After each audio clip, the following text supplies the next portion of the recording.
each ending in our lives is an opportunity for integration. Now, what I mean by integration is each ending is an opportunity for us to adapt our belief systems to incorporate a deeper human experience and integrate into our lives the things we've learned from those experiences. And it's really important to have care with endings, especially relationships, because one, they're so reflective. So, the beauty of relationship is to show us parts of ourselves that is hard to see in other aspects, other relationships in our lives.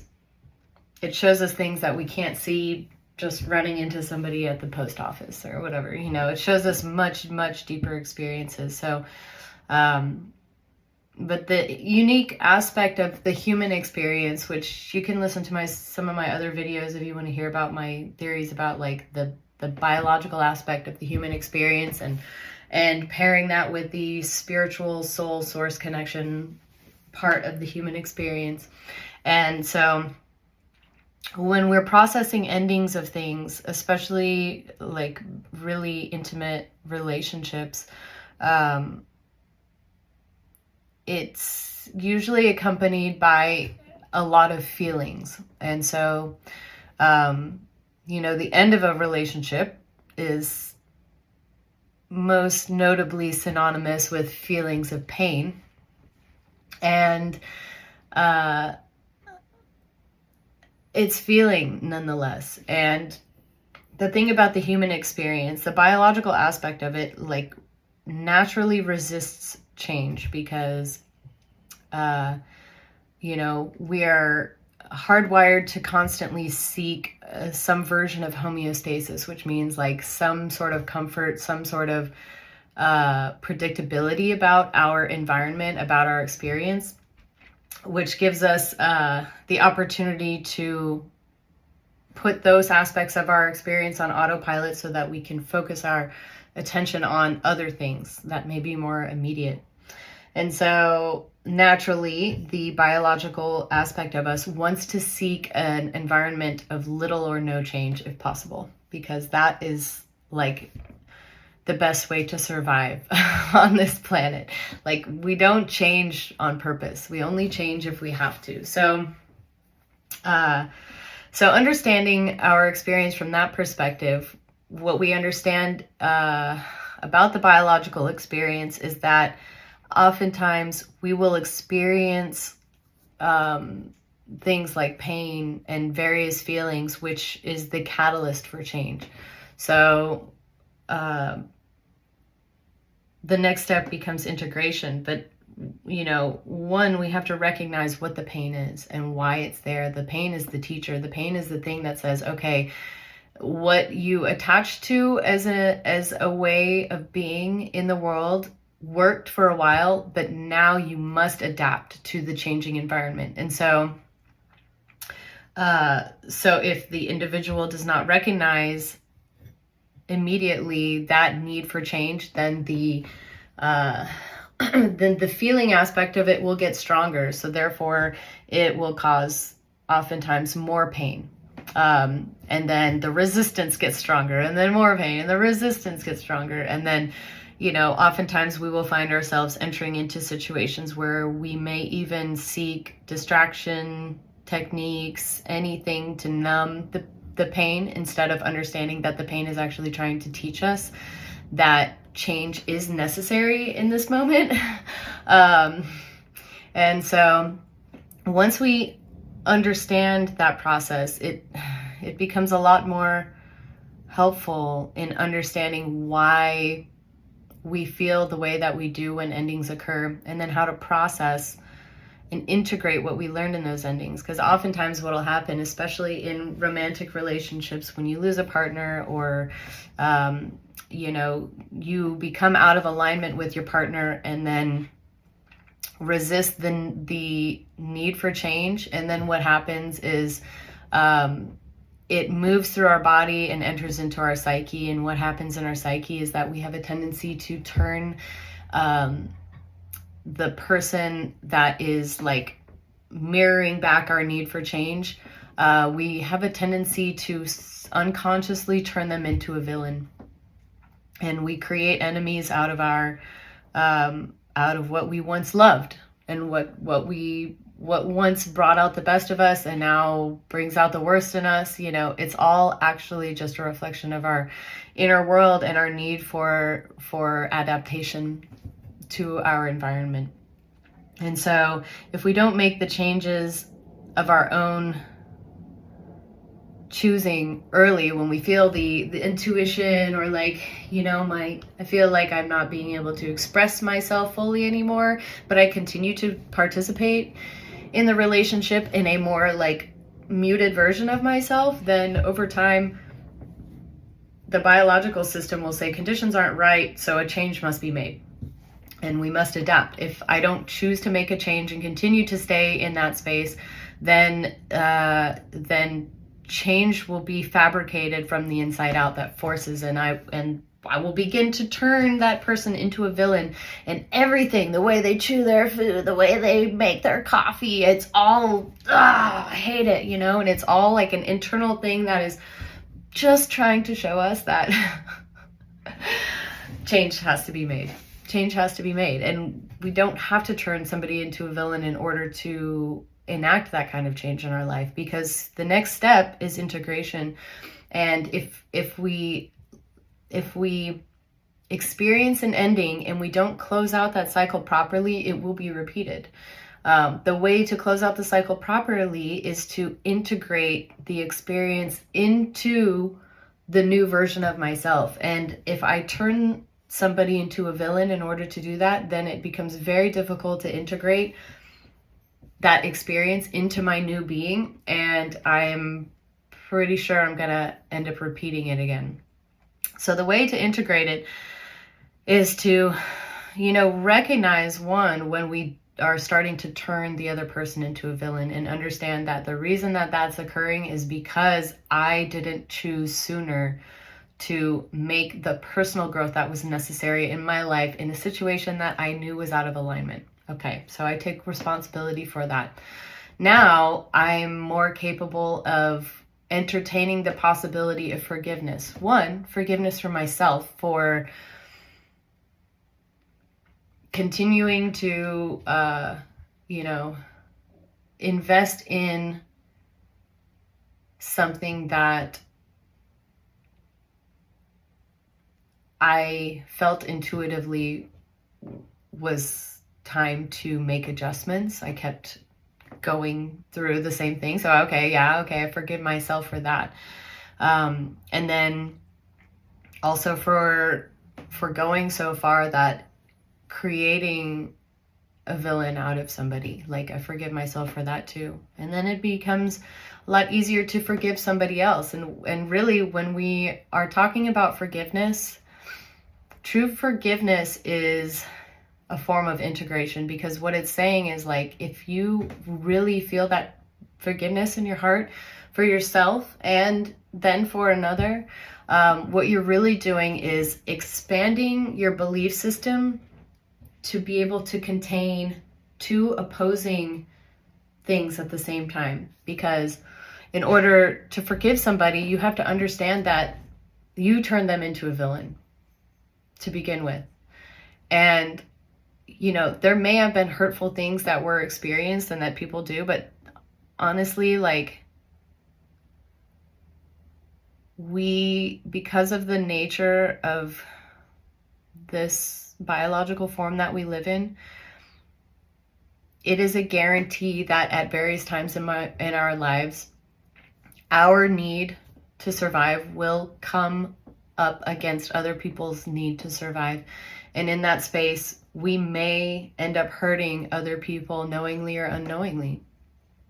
We have to forgive ourselves every day for that, you know, and accept that that's a part of the process, and that it doesn't make us horrible, because our infinite nature doesn't hurt. It doesn't feel that. And so to exist like with both that in mind, and then also the reality of the biological aspect of our experience, which does have limitations and does feel pain, and the fact that we can cause that pain on others, like, you know, it's a really hard thing to live with, and we have to integrate that.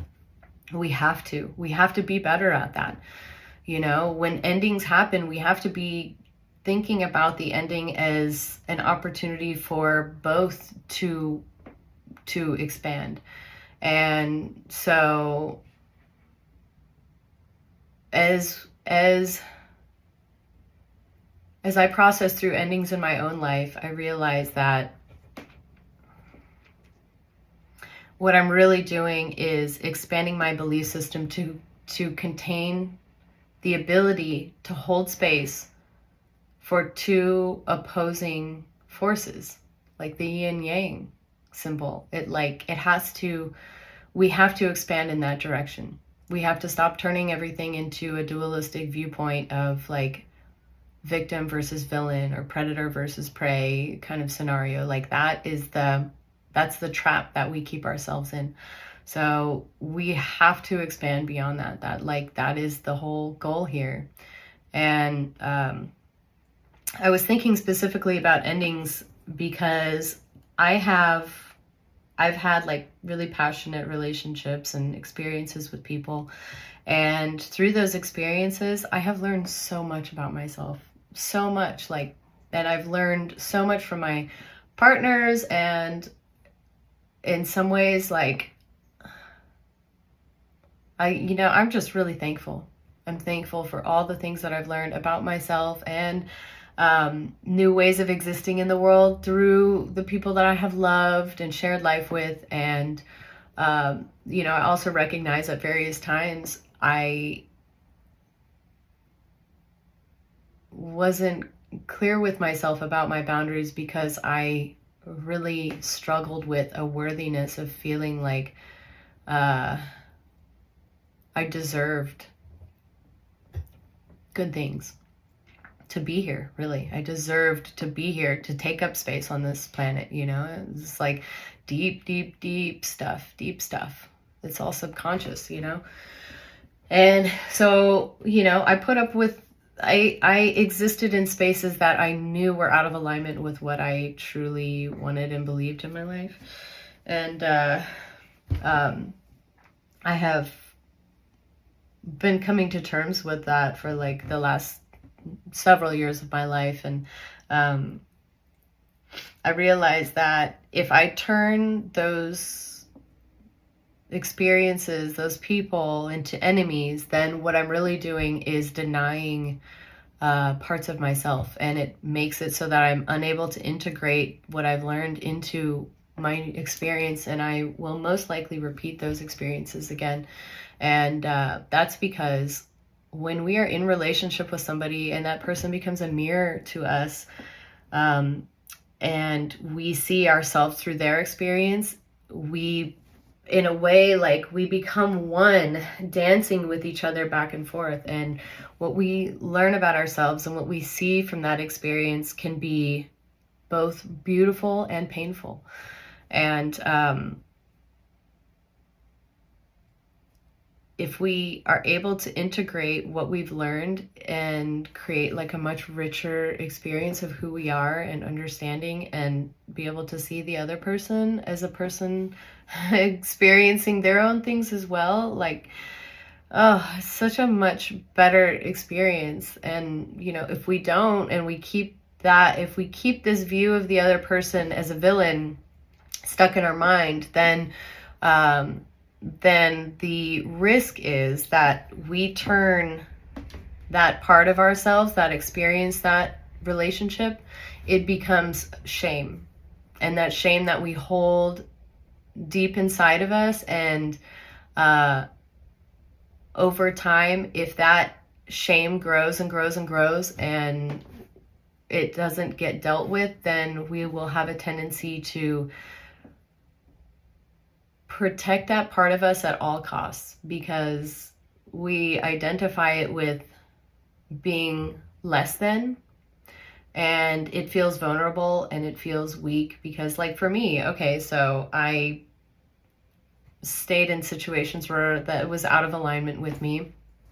I don't feel great about that experience, but I also know that without that experience, that experience has been the catalyst for giving me the knowledge that I have about my own life and about my own experience. And so to deny that is to deny a part of myself. So, the only way forward is to learn how to integrate the pain and to be able to see the other person as a reflection of that. So in their mind, they're a victim as well. So it's like that paradigm can go away because there's no way that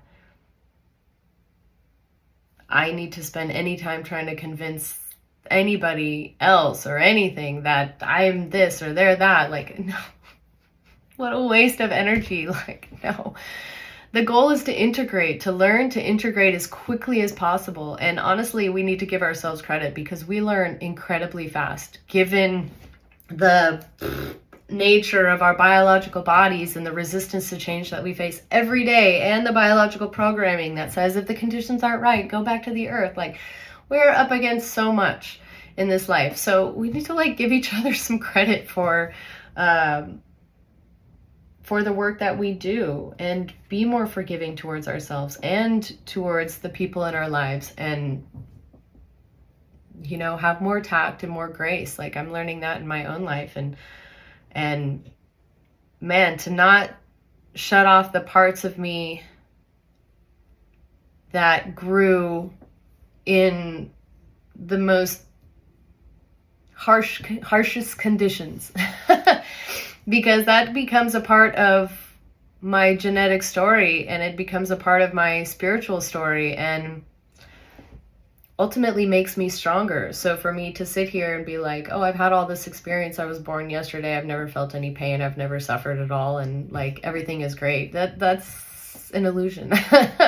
That's not what we're here to do. We incarnate into biological form in order to become more self-aware and understanding through the experience of creating form. But when you create form, now you have edge, and edge bumps into edge. And so, we are still adapting to how we use our infinite mind imagination connection in a finite world. And we can't move forward with that until we understand that the finite aspect of our biological form learns through pain, learns through feeling, not necessarily just pain, but there's positive reinforcement and negative reinforcement, and we have had a long history of negative reinforcement for a while, and that's part of the experience.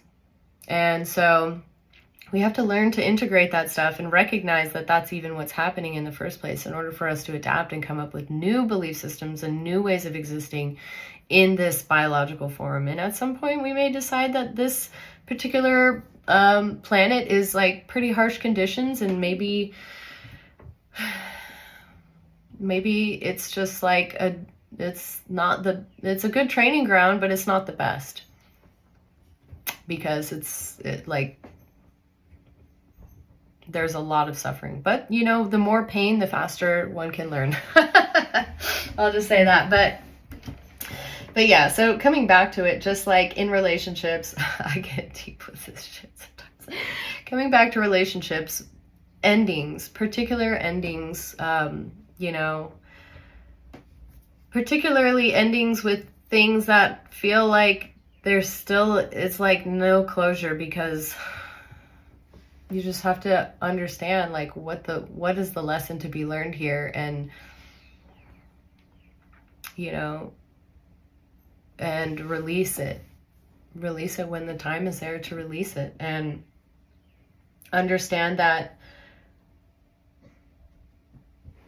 if we try to rise like the phoenix off of the energy of turning somebody into a villain, then the hero that we create inside of us in order to do that is false. It's not real, and the possibility is pretty high that we will experience something similar again, because the lesson needs to be learned. Like that pain has to be integrated. The part of ourselves that we learned, and the love that we had for that other person and for ourselves through that experience, through the pain, through the joy, through all of it, like, you know, we're also quick to just deny the whole thing and be like, that person was evil or this or manipulate or whatever it is. But the thing is like, we all come into relationship with the best versions of ourselves. And then we settle into the most realistic versions of ourselves. And all the unhealed stuff comes out to be healed through the mirror of our connection. If we don't make those changes, if we don't adapt, then the pain gets stronger and adaptation becomes more forced. So, you know, so make the changes as quickly as possible. If things are out of alignment, like, make closure in the most kind, thoughtful way that you can, and or just neutral. It doesn't even have to be kind, just in the most neutral way possible. You know, once we all recognize that this is the process that happens, then it'll be a lot easier to be like, oh, you know what, this feels like a good ending spot, and you know, that feels like a good ending spot. Okay, great. But, you know, because of our individual experiences and the trauma that is contained within our genetic information, from this lifetime and previous lifetimes, it's in our DNA. We have a tendency to, you know, respond in sort of a fight or flight reaction when we experience threats. And so, you know, we tend to run away or freeze or try to fight it. But really, like, sometimes we just need to adapt our environment a little bit to be able to flow with things more and release the stress or the thing that's causing the tension, and integrate it. Like, we've got to integrate our shadow, and the shadow part of us is like our biological nature, which naturally attaches to things and resists change. That's just a part of our experience, and it won't change until we understand that that's a part of our experience. And we can use the power, the infinite power of our mind, of source, of that higher understanding, to be able to see what is going on, so that we can support each other through that process, you know, and say like, hey, this is an ending, but I'm thankful for what I've learned through this experience. And, you know, I see you as a human also doing the best with the tools that you're given in this lifetime. And I can release you without having to turn you into a villain. I can just release and allow for things to flow naturally and move forward with my life and the dreams that I know that I have for myself.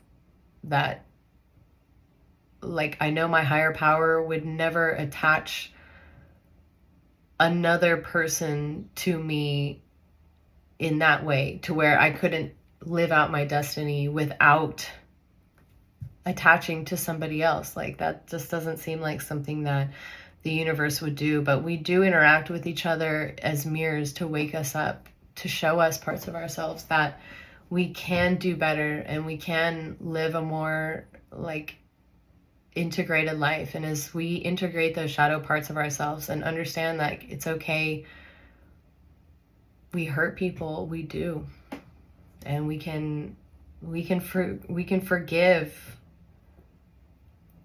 Doesn't mean that we have to continue to interact with that type of energy, but we can forgive and understand that like at one time we were in alignment and we learned things, and now we are not in alignment, and that's okay, and we can move forward and like bless the experience and then integrate the beautiful things that we've learned. Because like for me, I'm somebody who's highly creative, and I have to say, like, so much of the art that I create is like an expression of my love.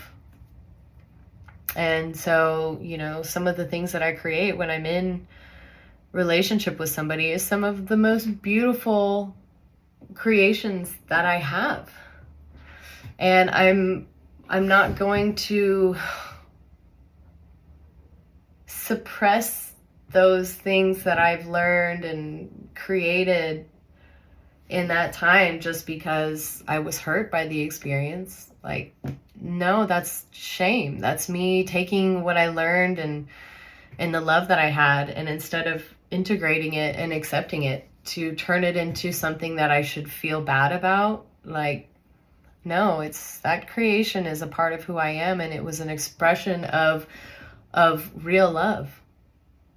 And so to shut those things away and put them in a box and never express them would be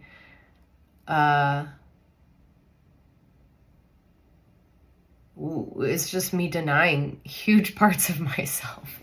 So no, I'm not going to do that. Like, I'm going to take what I learn in relationships, and anybody who knows me knows like my creation is an expression of that. And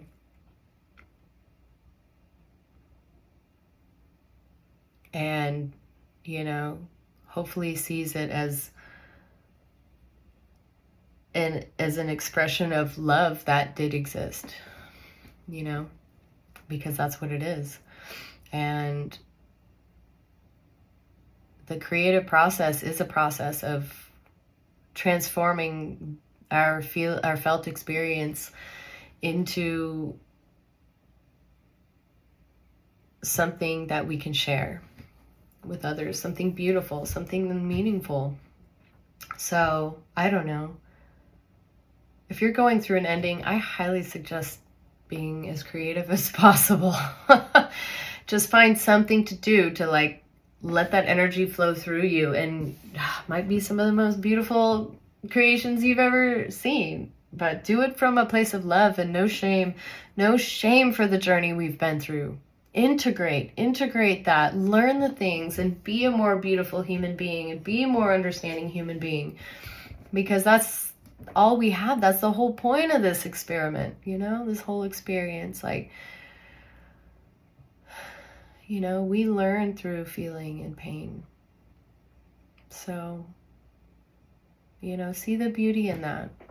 I know it's hard because we're in an experience right now where it seems like it's a little bit more weighted towards the pain side and less of the joy side. But honestly, if we really break our lives down, like, there's joy and pain every moment. Like, the pendulum is just like back and forth right now. Like, it's like we're getting so close to understanding how to integrate all of that into a whole experience to create a wholeness within us. So, you know, keep on that journey.